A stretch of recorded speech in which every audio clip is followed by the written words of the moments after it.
I have a legit crazy neighbor with boundary issues. I'm a 29-year-old female. I don't have any kids, but my younger sister, who's 16, is living with me and has for the last 10 years. We have a trampoline still in our backyard from when she was younger. The neighbor to the left of me has 4 kids and moved in a year ago. 2 weeks ago, Glasgow started getting some really good weather, so the kids have been out playing constantly. Not an issue. They asked if I could let the kids use the trampoline one day, so I was like, sure, but only for a bit because I have friends coming over for some drinks. 7 p.m. comes around and I asked them to go home because my 5 friends have shown up and we're going to be drinking. Cue the crying. They leave the garden upset, but hey, that's not my issue. They've been on it for 3 hours at this point. Their mom pops her head out of their bedroom window and asks if they can stay in the garden longer.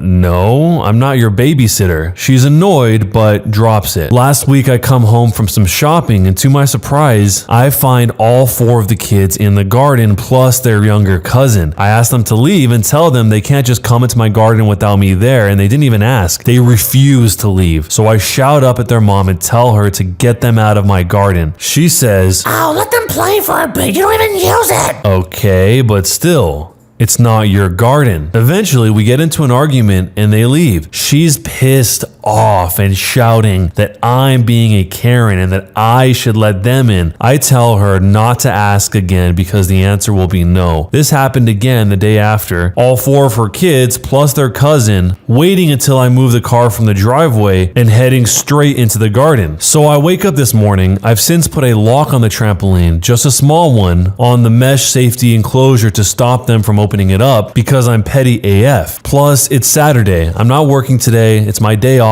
and I want a long lie. But no, the neighbor decides that at 9 a.m. this morning, her kids are being fired straight out of that house with breakfast bars and a bottle of water. And they head straight into the garden. So I can hear them from my window. I look out and tell them to leave. By the time I get downstairs, their mom has descended from her house and is trying to climb the fence between our gardens, shouting about how I used to let them use it, and she's going to call the police for striking her kids.